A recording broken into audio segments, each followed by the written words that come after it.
दुखम अर्थात मुझे कोई भी दुख नहीं है। इस कार्यक्रम में हम आपको स्वयं सिद्ध होने के लिए प्रेरित करने के साथ साथ प्रेक्षा ध्यान पद्धति के चरणबद्ध रूप से परिचित करा रहे हैं। इस विशिष्ट योग पद्धति पर दिल्ली के कुतुब मीनार से 3 किलोमीटर की दूरी पर तथा छतरपुर मेट्रो स्टेशन से महज 300 कदम की दूरी पर स्थित आध्यात्म साधना केंद्र पर all India institute of medical sciences नई दिल्ली के चिकित्सा विज्ञानियों की टीम ने डॉक्टर एस.सी. मनचंदा के नेतृत्व में टीम का गठन किया गया, जिससे हृदय रोग, ब्लड प्रेशर, मधुमेह के रोगियों को और इसके अलावा भी अन्य रोगियों को उनकी जटिलतम बीमारी से मुक्ति दिलाने के लिए आशाएं प्रदान की। खोज से यही निकला कि ये बीमारियां जो हैं वो काफ़ी जटिल हैं और उनकी जो जड़ है हमारी पूरी जीवन शैली में है।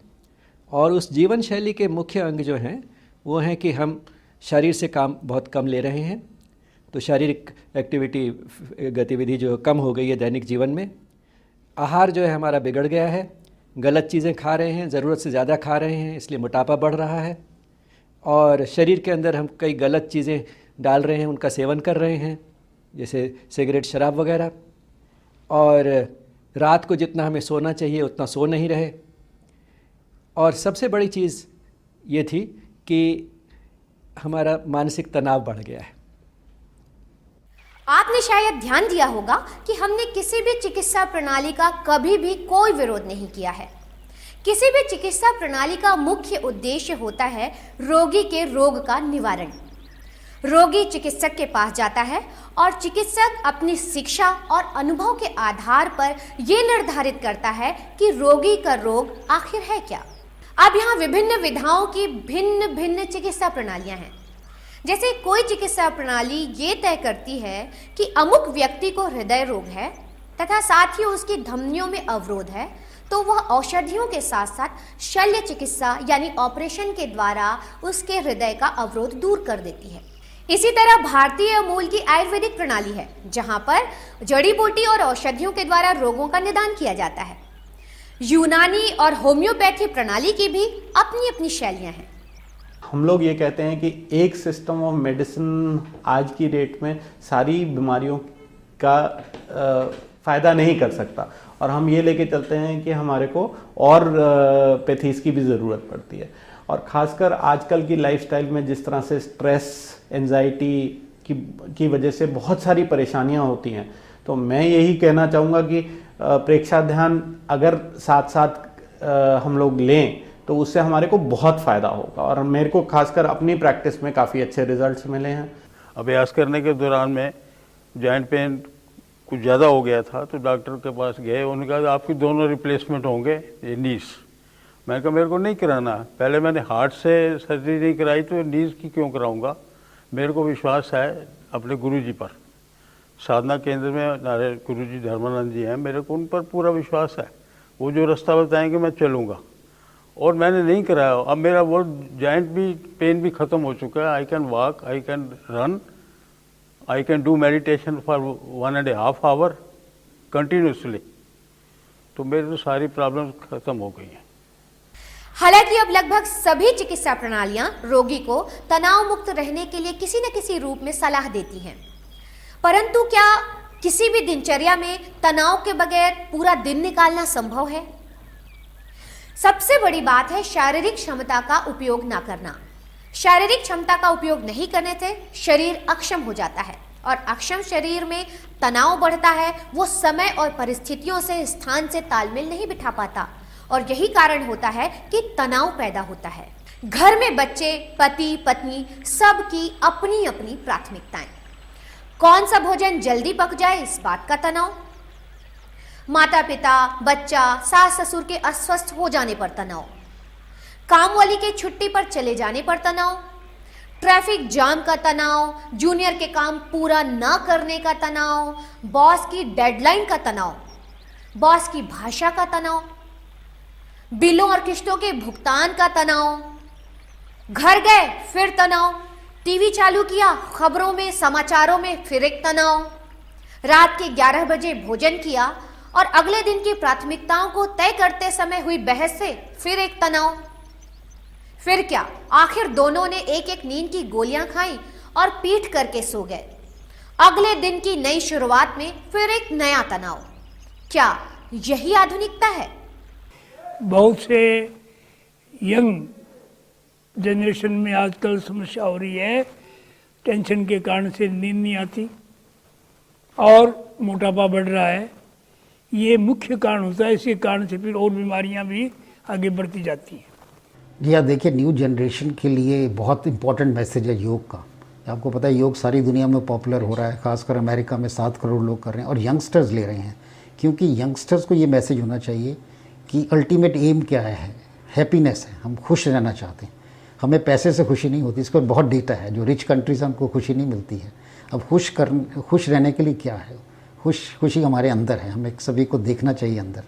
और वो किससे मिलता है? योग से मिलता है। अब योग एक लाइफ स्टाइल है, एक जीवन शैली है जिसमें शारीरिक, मानसिक, आध्यात्मिक और भावनात्मक शांति मिलती है। शारीरिक का मतलब है कि हमें खान पान ठीक रखना है, शारीरिक व्यायाम करना है, तंबाकू नहीं लेना, ये सभी मानते हैं कि शरीर स्वस्थ रहेगा। अस्तु हम प्रेक्षा ध्यान की ओर चलें। पिछले अंकों में हमने प्रेक्षा ध्यान के 3 सोपानों का अध्ययन किया था। पहला सोपान महाप्राण ध्वनि,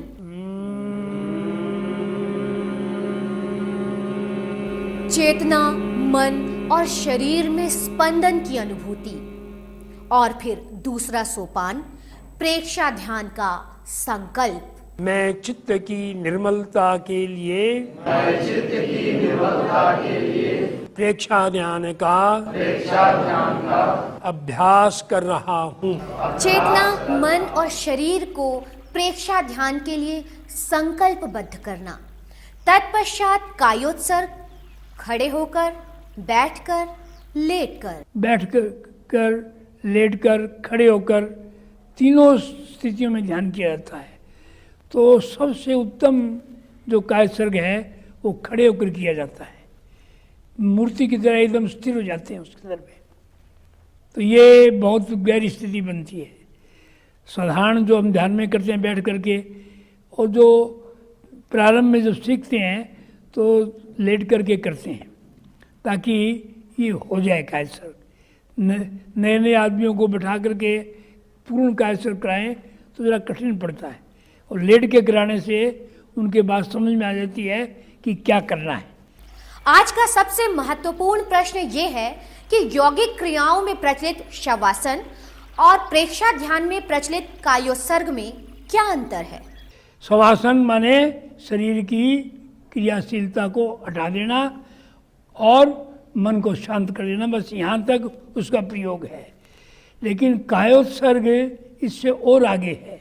शरीर, मन, वाणी से आगे चल करके चेतना की अनुभूति की तरफ ले जाता है कि शरीर में अपने होने का बोध करना है। ध्यान का प्रथम चरण कायोत्सर्ग शरीर को स्थिर, शिथिल, तनाव मुक्त करें। मेरुदंड, गर्दन सरलता से एक रेखा में सीधी रहे। खड़ी कमर बैठें। आँखें कोमलता से बंद। श्वास की गति मंद। दोनों दांत अलग अलग। जीभ अधर में। दोनों हाथ गोदी में। बायां नीचे, दायां ऊपर, अंगूठा मिला हुआ। इस मुद्रा में अपने पूरे शरीर को एक साथ देखें। शांत शिथिल सुझाव दें। पूरे शरीर के शांत शिथिल होने का अनुभव करें। शिथिलता, स्थिरता, जागरूकता, कायोत्सर्ग। हम बैठते ही ध्यान की मुद्रा में आ सकें, उसका यह अभ्यास है। पूरे शरीर की पकड़ को ढीला कर शरीर को कायोत्सर्ग की मुद्रा में लाएं। ये भेद विज्ञान है। कायोत्सर्ग आत्मा शरीर की भिन्नता का बोध कराता है। कायोत्सर्ग क्रिया से आप सभी भली भांति परिचित हो चुके हैं और अब हम चर्चा करेंगे श्वास क्रिया की। ये बात आपको सुनने में अजीब सी लग सकती है कि हम सभी श्वास लेते हैं, किंतु क्या आपको पता है कि श्वास लेने का सही वैज्ञानिक तरीका क्या है? स्वामी धर्मानंद जी के गाइडेंस में उस समय मुझे भी सही ढंग से सांस लेने के तरीके नहीं आते थे। उन्होंने मुझे बताया कि श्वास कैसे लिया जाता है, और तब से मैं ज़्यादातर पेशेंट पे श्वास का ही प्रयोग कराता हूँ, और जिसका नतीजा दिखता है। श्वास लेने वाले पेशेंट सही ढंग से अगर हम ब्रीदिंग करें तो जीवन में हम सोचते हैं, मैंने देखा भी है, बीमार नहीं हो सकते, अगर बीमार हैं तो स्वस्थ हो सकते हैं। अगले अंक में सही श्वास क्रिया ओम अर्हम। उदिता ऋजुता उदिता मृदुता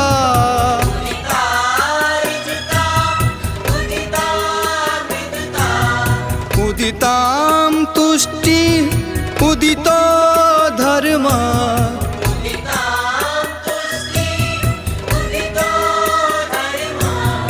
उदितो धर्मः मुदितं चित्तम्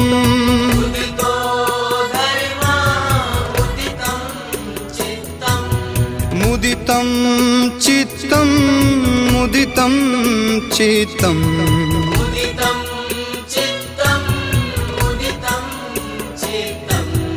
नो मे दैन्यं नो मे रात्रिः